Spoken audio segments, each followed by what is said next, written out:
Hello சகோஸ், welcome to Snehithi.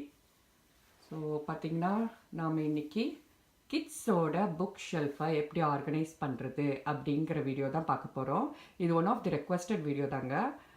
So என்னோடய friend ஒருத்தவங்க கேட்டிருந்தாங்க எப்படி கிட்ஸோட ஸ்டடி ரூமை இல்லாட்டி அவங்க புக் ஷெல்ஃபெல்லாம் ஆர்கனைஸ் பண்ணுறது அப்படின்னு. ஸோ இன்றைக்கி அதனால் நான் என் ஃப்ரெண்டு வீட்டுக்கு வந்திருக்கேன். அவங்க பேர் ரோஹிணி. ஸோ எனக்கு ஏன்னா அவங்க வீட்டில் இருக்கிற புக் ஷெல்ஃப் ஆர்கனைசிங் ரொம்ப ரொம்ப பிடிக்கும். ஸோ இவங்க தான் என்னோடய friend. Hi Rohini. Hi Vaishnavi, எப்படி இருக்கீங்க? சூப்பராக இருக்கேன். நீங்கள் எப்படி இருக்கீங்க? சூப்பருங்க. ஸோ நான் அடிக்கடி உங்ககிட்ட சொல்லியிருக்கேன் இல்லையா, உங்கள் வீட்டு புக் ஷெல்ஃப் ஆர்கனைசிங் எனக்கு ரொம்ப பிடிக்கும் அப்படின்னு. ஆமாம். ஸோ அதுதாங்க. இது வந்து ஆக்சுவலாக அது புக் ஷெல்ஃப் கிடையாது. இது வந்து ஐக்கியாவில் கிடைக்கிற ஸ்பைஸ் ரேக்கு. ஸ்பைஸ் ரேக் அது? ஆமாம். இது வந்து $5 தாங்க. ஸோ இந்த ஸ்பைஸ் ரேக் வந்து நான் ஒரு 6 வாங்கினேன். வாங்கி இங்கே இது வந்து கிட்ஸ் ரூமு. இதில் வந்து நான் 2 வச்சுருக்கேன். ப்ளே ரூமில் மீதி வச்சுருக்கேன். ஸோ இது வந்து பிளெயினாக கிடைக்கும். நீங்கள் வந்து இதில் டக்ட் டேப்பும் ஒட்டிக்கலாம், இல்லை உங்கள் கிட்ஸோட ரூமுக்கு தீம் பண்ண மாதிரி பெயிண்ட்டும் பண்ணிக்கலாம். அப்புறம் இந்த இந்த ஒரு இந்த புக் ஷெல்ஃபில் வந்து நீங்கள் 3 புக்ஸ் மீடியம் சைஸ் வந்து வைக்கலாம். அப்படி இல்லை சின்ன சின்ன புக்குனா நீங்கள் நிறையாவே கூட வைக்கலாம். ஸோ இதில் வந்து நீங்கள் ரொம்ப ஹெவியான புக்ஸ் வைக்க முடியாது. நான் ரொம்ப ஹெவியான புக்ஸ் எல்லாம் வந்து ஒரு இதே ரூமில் வந்து ஒரு கிளாஸ் வச்ச ஒரு கேபினெட் வச்சுருக்கேன். அதில் விசிபிளாக இருக்கிற மாதிரி அதில் வச்சுருக்கேன். அதையும் திருப்பி அதை பார்க்கலாம் நம்ம. இப்போ இதை வந்து நான் வந்து இதை மவுண்ட் பண்ணுறது அப்படிங்கிறது வந்து கொஞ்சம் என்னன்னா, இது வந்து ரொம்ப வெயிட் வைக்க முடியாது நீங்கள் ட்ரை வாலில் மவுண்ட் பண்ணிங்கன்னா. ஸோ வந்து ஸ்டட்டு கண்டுபிடிச்சி நீங்கள் அதில் ஏற்றணும். அப்படி இல்லை ட்ரை வாலில் தான் எனக்கு ஸ்டட்டு கிடைக்கல அப்படின்னு நீங்கள் ட்ரை வாலில் ஏற்றணும் அப்படின்னு நினச்சா நீங்கள் ஆங்கர்ஸ், இந்த பட்டர்ஃப்ளை ஆங்கர்ஸ் மாதிரி ஏதாவது யூஸ் பண்ணி போட்டுக்கணும். அது எப்படிங்க நம்ம நார்மலான இந்த ஹோம் டிப்போ க்ளோவ்ஸ் அதிலே கிடைக்குமா? கிடைக்கும். நீங்கள் ஹெவியான பிக்சர் ஹேங் பண்ணணும் அப்படின்னா நீங்கள் என்ன பண்ணுவீங்களோ அதே ப்ரொசீஜர் தான் இதுக்கும். நீங்கள் வந்து ஸ்டட்டு பார்த்து ஏற்றணும். அப்படி இல்லைன்னா நீங்கள் ஏதாவது ஆங்கர்ஸ் மாதிரி, அது ஆங்கர்ஸ் வந்து ஃபர்ஸ்ட் வந்து ஒரு ஸ்க்ரூ மாதிரி இருக்கும் பிளாஸ்டிக்ல. அதை வந்து ஃபர்ஸ்ட் ஏற்றிட்டு அதுக்கப்புறம் அதுக்கு மேலே வந்து ஸ்க்ரூ போடுவாங்க. Okay okay okay. பட் ஆனால் நம்ம வீட்டிலே பண்ணிடலாம் இல்லையா? இதுக்கு ஒன்றும் ஆமாம் நீங்களே பண்ணிடலாம். அது ஒன்றும் நம்ம பிக்சர் ஹேங் பண்ணுற இந்த ஷெல்ஃப்ல வந்து ரொம்ப டாலாக புக்ஸ் வைக்க முடியாதுங்க. ஏன்னா இது வந்து டாலாக வச்சோம்னா இது வந்து ஹோல்ட் பண்ணாது, அப்படியே சாஞ்சு கீழே விழுந்துரும். Okay okay. ஸோ அதனால நம்ம ஒரு மீடியம் சைஸ் தான் வைக்க முடியும். அதனால தான் நான் வந்து இன்னொரு கேபினெட்ல வந்து ரொம்ப டால் புக்ஸ், ஹெவி புக்ஸ் எல்லாம் அங்கே வச்சிருக்கேன். ஸோ பட் இதில் வந்து நம்ம குழந்தைங்க அடிக்கடி பார்க்குற மாதிரி அவங்க ரீட் பண்ணுற புக்ஸ், சின்ன சின்ன புக்ஸாக ரீட் பண்ணுறதை வச்சுக்கிட்டோம்னா இது வந்து நம்ம நல்லா எடுத்து படிக்கிறாங்க. அவங்க வந்து நம்ம ஏதாவது புக் அவங்க படிக்கணும் அப்படின்னு நம்ம எதிர்பார்க்குறோன்னா அந்த புக் இதில் வச்சுட்டா அவங்களே இது என்ன புது புக்காக இருக்குது அப்படின்னு எடுத்து படிக்கிறாங்க. ஸோ அதுதானே நமக்கு வேணும். கண்டிப்பாக கண்டிப்பாக அது ஒர்க் ஆகுது.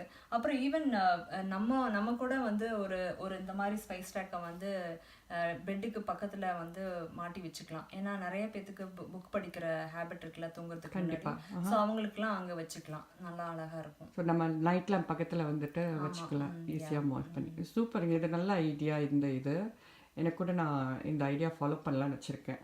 ஏன்னா நான் கேபினெட்குள்ளே உள்ளே வச்சுருக்கனால விசிபிளாக இல்லை, குழந்தைங்க படிக்க மாட்டேங்கிறாங்க. நீங்கள் சொன்ன ஐடியா விசிபிளாக இருக்கும், குழந்தைங்க அடிக்கடி படிப்பாங்கங்கிறது one of the very good thought. I really like it. சரி வாங்க நம்ம உங்களோட அந்த கிளியர் கிளாஸ் கேபினெட்டை பார்க்கலாம். கண்டிப்பாக பார்க்கலாம். ஸோ இதுதான் பார்த்தீங்கன்னா ரோஹிணி சொன்ன புக் ஷெல்ஃபு. சூப்பருங்க, நல்லா கிளியர் கிளாஸ்லேயே வச்சுருக்கீங்க. அது க்யூட்டாக குட்டியாக கிட்ஸுக்கு. உங்கள் 2 குழந்தைங்களும் இந்த ரூமை ஷேர் பண்ணிக்கிறாங்க. ஆமாம், அதனால் ஸோ புக்ஸ் எல்லாம் வந்து நான் 2 ஷெல்ஃப் கீழே இருக்கிற இதில் அவங்களுக்கு ரொம்ப ஆக்சசிபிளாக இருக்கிற மாதிரி வச்சுருக்கேன். ஸோ இதெல்லாம் பார்த்தீங்கன்னா சில புக்ஸ் எல்லாம் அதில் ஃபிட் ஆகாது, அந்த ஸ்பைஸ் ரேக்கில் வந்து ஃபிட் ஆகாது, ரொம்ப டாலாக இருக்கும். சம்டைம்ஸ் ரொம்ப புக்ஸ் எல்லாம் ஹெவியாக இருக்கும். அதெல்லாம் வந்து இதில் வச்சுட்டோம்னா அவங்களுக்கு ஈஸியாகவும் இருக்கும், கிளாஸ் டோருங்கிறனால பார்த்து படிக்கிறதுக்கு. ஏன்னா கிட்ஸ் நிறைய புக்ஸ் படிக்கணும் இல்லை, அது ஒரு நல்ல ஹேபிட். அவங்க நிறைய விஷயம் தெரிஞ்சுப்பாங்க அதுலேருந்து. ஸோ அவங்களுக்கு எப்பவுமே புக்ஸ் வந்து ஆக்சசிபிளாக வச்சுக்கணும், அதுதான் நம்மளோட பொறுப்பு. அதனால இதை கரெக்டாக வச்சுருக்கேன். ஸோ ப்ளே ஏரியாவில் நம்ம போய் பார்க்கலாம் அங்கே எப்படி வச்சுருக்கோன்னு. கண்டிப்பாக. பட்டு இங்கே பார்த்தீங்கன்னா அவங்க பாருங்களேன், நான் க்ளோஸராக கட்டுறேன், நல்லா ஸ்டேக் பண்ணாமல் நீட்டாக இந்த மாதிரி ஸ்லைட் பண்ணி வச்சுருக்காங்க. ஸோ கிட்ஸும் ஈஸியாக எடுத்துடலாம், ஹேண்டியாக. அவங்க வந்துட்டு ஏதோ படிக்கிறதுக்கு போது டக்குன்னு எடுத்துக்கலாம், இல்லாட்டி எடுக்கிறதுக்கு கஷ்டப்பட போது ஒன்றுக்கு மேலே ஒன்று விழுந்துடும். ஸோ இது ஒன் ஆஃப் தி நல்ல ஐடியா தான் நான் நினைக்கிறேன்.